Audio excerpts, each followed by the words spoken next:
Day. Is it recording? Thank you. Okay, this is Gentleman of the Road, written by Jack Cuthbert. Exterior, Muddy Market Square night. Super, 1669, Hounslow Heath, about dinner time. Cloth covering a few empty market stools blow in the light breeze of the evening. Morris, early 20s, bushy hair, determined and proud, pushed into the back of an old battered cart tethered to two black horses. Morris sits up, trying to dust himself off best as he can, but his hands are bound together with old dirty rope. The man who threw him, watchman, late 30s, black hat and cloak, battle-scarred and cynical but honest, jumps on the front seat of the cart. He lights a lantern and hangs it on a nail on the side of the cart. Watchman sits in his seat, catching his breath for a moment. Should have knocked your fucking teeth out for making me run like that. Watchman picks up the reins, then lowers them again. Where are you taking me? Or not taking me? Watchman turns to Morris and scowls at him. Morris studies Watchman's face for a moment. It bears a large scar running from the corner of his left eye down to the opposite corner of his mouth. What are you doing? Are we going? Watchman clenches his leather-gloved fist around the reins. I'm trying to decide what to do with you. Shut up for a minute. Let me think. Morris nods for a moment. You could let me go. No. Well, what's to decide then? Take me to a judge. Maybe he will listen to what I have to say. Listen, fucker. You want to stay alive?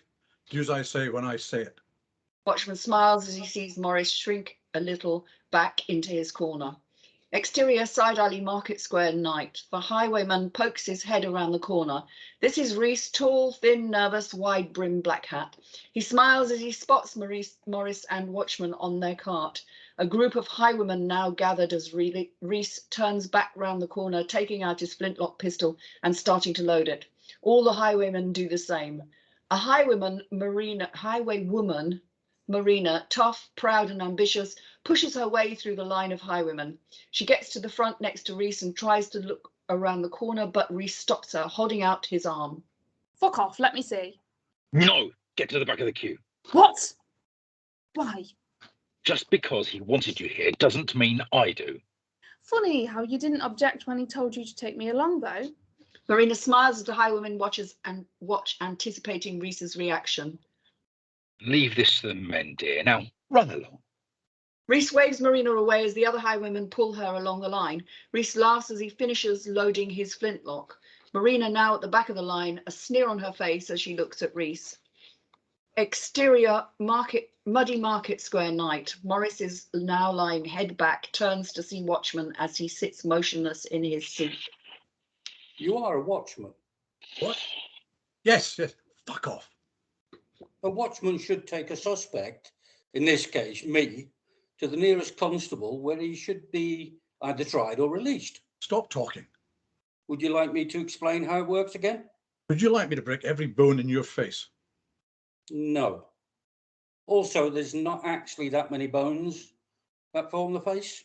Watchman pulls out a large hunting knife. Shall we check? Are you threatening me? Now you get it. I know the fucking law, but I can't take you to the local constable, can I? And why not? I've done nothing wrong. The man you killed works for. He slipped. Watchman holds the knife to Morris's throat. Listen to me. If you keep screaming like that, you have a little slip of your own. Shut up and let me think. Morris sinks back into the corner of the cart, turning away from Watchman. The man who died has connections even with the local constables. I'm trying to figure out where else to take you in, where you won't be instantly killed. Morris sits up and begins to look around. Something moves out of the corner of his eye not too far down the road. What if those highwaymen come back? Shouldn't we get moving? They won't. Trust me. Exterior, Muddy Market Square night. They are coming back. Reese and his fellow highwaymen round the corner and approach Watchman's cart up ahead. Exterior, Muddy Market Square, on the cart, night. How do you know? They might. Exterior, Muddy Market Square night. Reese now behind an empty market stall, just feet away from the cart. He moves the cloth covering the stall to one side, gets a view of Watchman and Morris, checks his weapon. He stands and raises his pistol, Watchman now in his sights. Exterior muddy market square on the cart, night. Watchman turns in his seat and looks Morris right in the eye. There's not a fucking chance in hell they're coming back. The hanging lamp explodes in a shower of glass and flame. Morris lets out a high-pitched scream. Watchman leaps over the seat, landing on top of Morris. Watchman holds his hand over Morris's mouth. Shut up. Morris nods and Watchman lets go. Watchman slowly peers over the side of the cart. Reese and 4 other highwaymen, barely visible in the low light, just moving shadows, approach, pistols aimed at Watchman. Fuck it. Keep that tiny fucking head down, right? Watchman jumps back in the front seat, grabs the reins. He cracks the reins hard, jolting the horse into action. The cart lurches away at speed. Reese points left and right and the group split up, running down side alleys. Marina jogging unenthusiastically behind, loading her flintlock pistol. Exterior muddy market square on the cart, moving, night.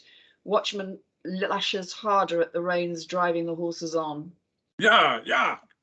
Through the darkness up ahead, a highwayman rounds the corner, aims his flintlock right at the Watchman. Never from there. Bang! Watchman ducks. The bullet hits the back of the seat. Close one. I'm not sure whether that's dialogue or not. The cart swerves, takes a corner at speed, up on 2 wheels. Morris lets out another high-pitched scream as he clings to the side of the cart for dear life. The cart slams back down onto 4 wheels with a crunch. Exterior muddy street night. Reese and the highwaymen come together. The cart speeds towards the dark woodland at the edge of town. They aim their pistols. They fire. The smoke from the flintlocks slowly disappears and the cart's gone. Reese stares at the spot, his face contorted in anger. Marina sidles up to Reese as he lowers his pistol, worried look on his face. He's fucked. Duval's not going to like this. And by this, I mean you. Marina, now chuffed, strolls away smiling. She begins to whistle a little tune. Reese swallows. Exterior woodland path night. Watchman's cart bursts through the low-hanging branches and into a clearing in the woodland. Watchman looks over his shoulder. Nothing there, no followers. He pulls on the reins to slow the horses, gradually brings them to a slowing trot. Morris pops his head up, checks over his shoulder, a look of bewilderment on his face. Shouldn't we keep going? Watchman brings the horses to a halt and jumps down from the cart. One of the two horses visibly distressed, the little blood dripping down its backside. They're not following us. Yeah. Shouldn't we keep going just in case? Watchman approaches the injured horse. Easy. Shh. Come on, boy. It's all right. The horse is in some discomfort as it twists and turns in its harness. Watchman reaches slowly for his dagger on his belt and brings it out. Hey. It's okay. Morris sees the dagger coming out. Wait. Please, don't. I can help him. Please. Watchman looks at Morris, disgusted. Shut up and stay out of it. Please, I can help him. I just need a blanket. A rag. Please. Are you finished? Can I carry on? Please. Don't. Let me help him. Watchman smiles, shaking his head. He slowly raises the dagger closer to the horse, careful not to spook him further. Morris curls up in a ball in the cart. He closes his eyes, grits his teeth. Watchman strokes the horse on the neck as it begins to slowly calm a little. Gently, almost surgeon-like, Watchman removes a splinter of wood from the horse's backside with the tip of his dagger. He brings a rag up to the cut to stop the blood. The horse jolts as the rag is pushed down, but calms as Watchman continues to hold it against the cut. Shh. It's okay.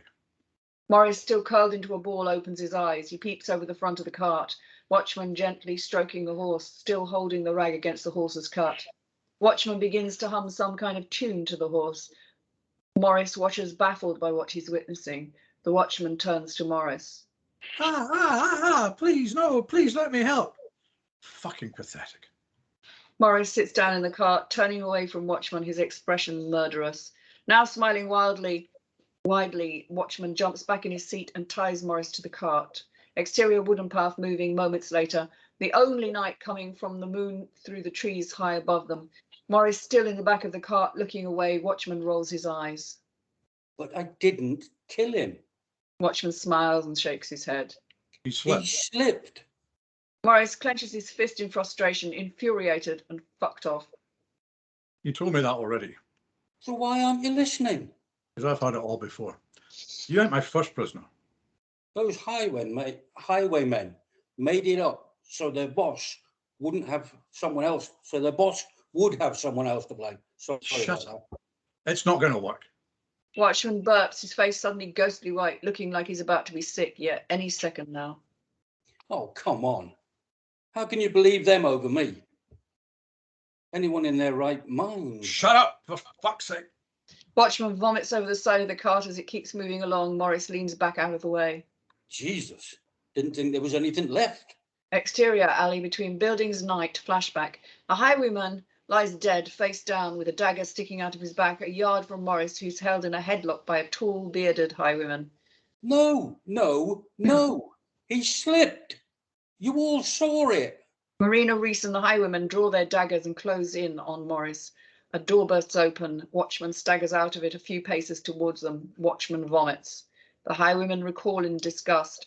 Watchman wipes his mouth on his sleeve. He vomits again. Lovely. That is fucking mental.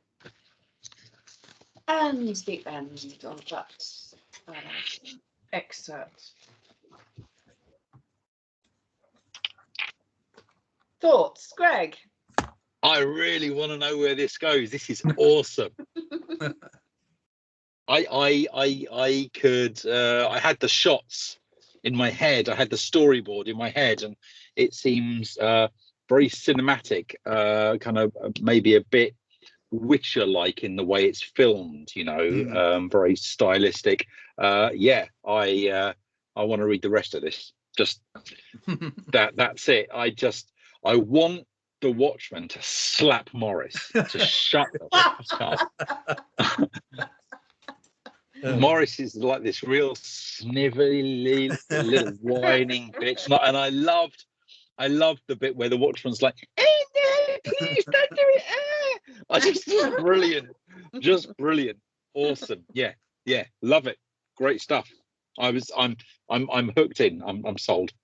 Sign me up. Cool. Thank you, Ian.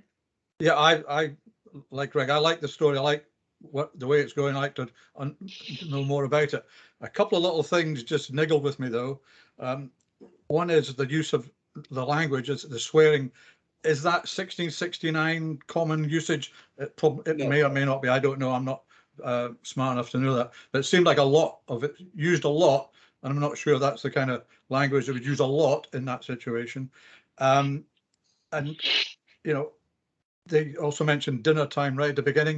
In 1669, dinner time is unlikely to be evening. So again, I think just little things like that just kind of niggled at me. But I do like the whole premise of the whole storyline.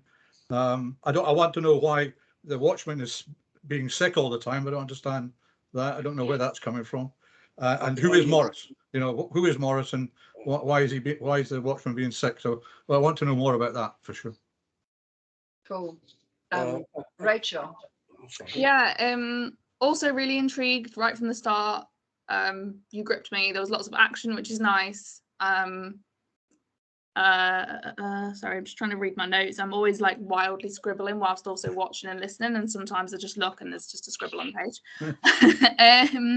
Yeah, I agree with Ian a little bit actually. The sweary Watchman is quite nice, but I'm not sure all of those swear words are necessarily needed. Like, they've got to have a real reason to be in the script, I guess. Everything's said for a reason, right? We're not just putting extra things in there. Not that I have a problem with swearing at all, but yeah, I'm not sure you need as many.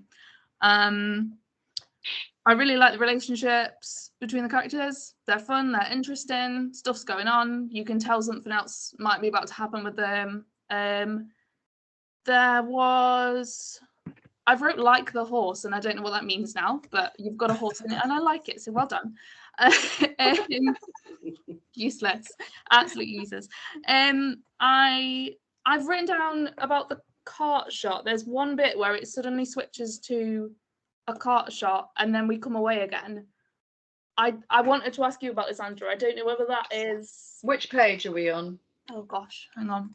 I've written it on a note by me. Let's not Bit try and further find on, it. isn't it? On the cart, page 5. Yeah, there's a bit where it just Circles switches on there that quickly and then goes away.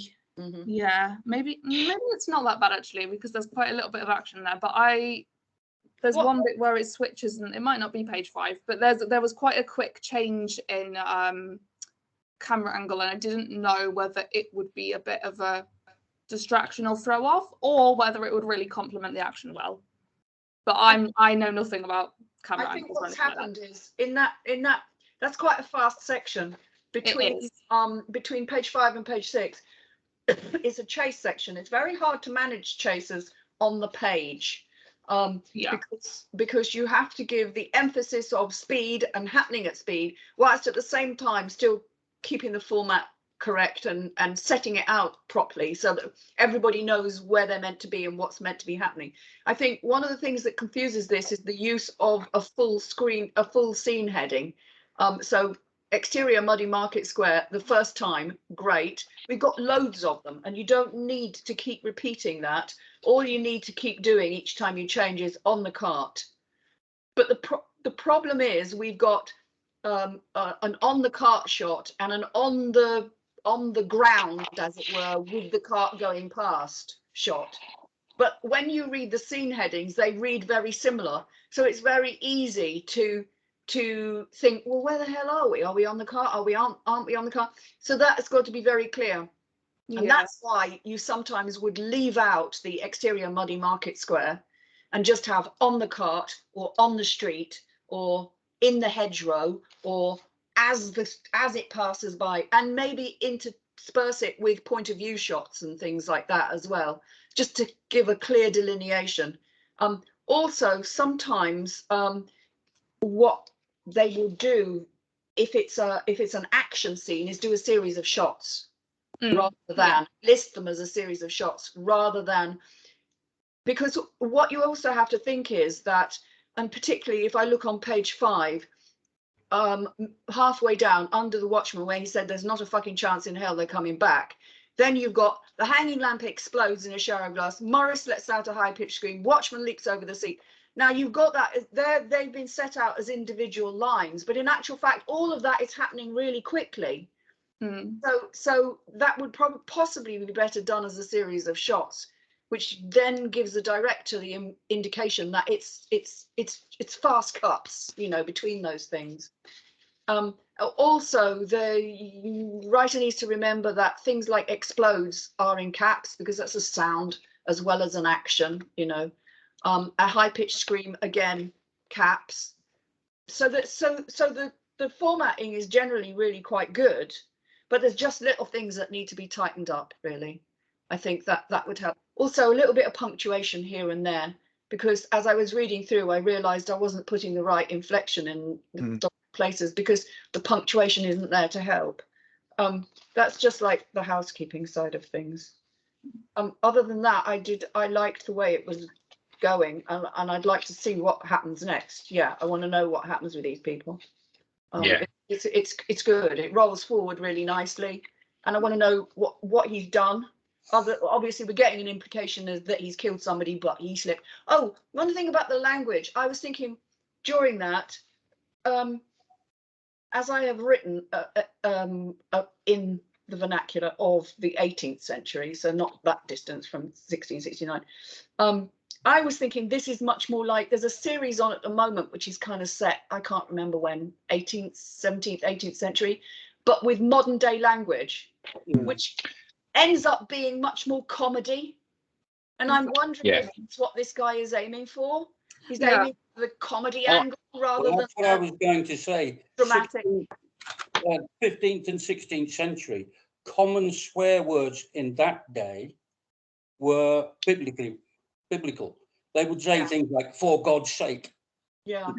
Because obviously religion is very high then. So the words like that are used in this clip, like fuck, that is quite a newish swear word. When I say newish, it's a couple of 100 years old. Yeah. So it's fairly new. But I mean, it was used, don't get me wrong, it was used previously. I mean, the first mention of it in writing goes back to like the 12th century, but it wasn't used as a swear word. It was used as a descriptive word. Mm. And also, if you're going to do something like he's done here, you have to do a bit of research historically. Like flintlock pistols have no rifling on them. So when you fire them, they are effectively only lethal to about 25 to 30 yards. After that, there's a big arc down and they just run out of power.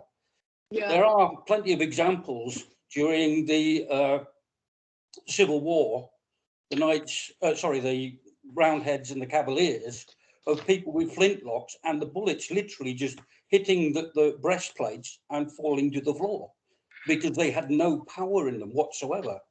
So either they're very close to the horses when they bolt in the cart, but it says in the script that they're away, they're gone, and they all fire their flintlock pistols. They would go nowhere, them balls. Mm. And also, one more thing before Greg jumps in on this, one more thing. It is practically impossible to load a flintlock pistol on the run. So I get the feeling that this would be a very stylistic show, and I an overuse of the word fuck here is kind of the zeitgeist at the moment in TV shows. If you look at Black Sails, if you look at The Witcher, if you look at Game of Thrones, it's thrown in there.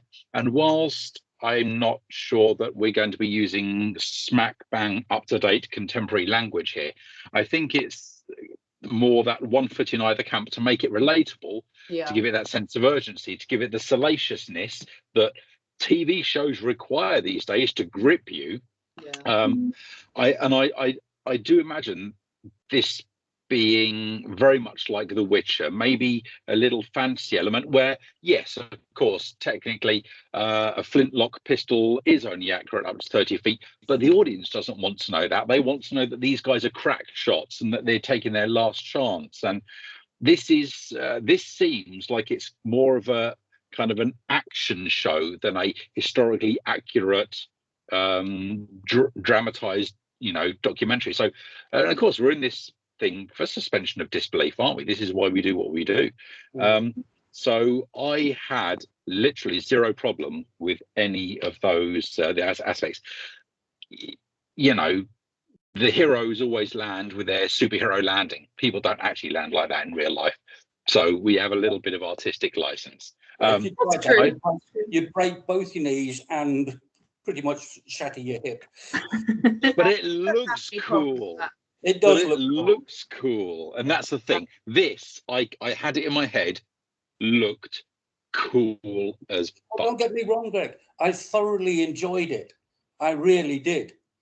And if I could read it more, I would. And if it came to being on the screen, there's a damn good chance I would watch it. Because it kind of fits into the genre that I really enjoy. When it comes to screen, there's a damn good chance that I'm going to be in it. So I want to be in it too. Let's do it. If you're in it, then I will be watching it, Greg. And obviously, you'll be playing Morris. And will you use? I was just going to say, will you use the Wilhelm scream? Yeah, that's what you want to write in the script, mate, where it says Morris scream, Morris inverted commas, Wilhelm scream. I'll tell you why I won't watch it. Why won't you watch it? Well, I'll tell you why I won't watch it, and then I'll tell you why I will watch it. I won't watch it. I won't watch it if it's done straight and it's historically inaccurate. I will watch it if it's done very tongue-in-cheek, if it's done with the edge on fantasy, entertainment, fun, sort of everything going pell-mell, helter-skelter, bit crazy, and the language is, I will watch it then. But if this is meant, which I think is what it's meant to be. Yeah. But if it's meant to be historically accurate, I would have problems with all of those things that you've cited, John. particularly as a historical writer myself in the past, the lengths I've gone to make sure that the historical bits are accurate. I actually went and researched flintlock pistols at the Wallace collection with the arms curator, who took me up and showed me weapons that aren't on show, and you pointed out that they wouldn't be able to reload that quickly. Do you know what they actually did? What they actually did, and I had this from the horse's mouth, although not the horse that got injured, they actually carried 2 fuck-off big guns on their horses, massive guns on their horses. Then they had 2 weapons that they carried on themselves. Then they had small pistols, which were pocket pistols, tiny little things that are so small you think, oh, that's so cute, I want one. In internal. So what they did was they literally bam, bam, and they would give somebody else the pistols to reload, the guns to reload as they were going along, or as they were, you know, somebody else would be reloading. Some boy would be running alongside reloading. Some, you know, some extra person who was just like going to end up dead at some point, you know.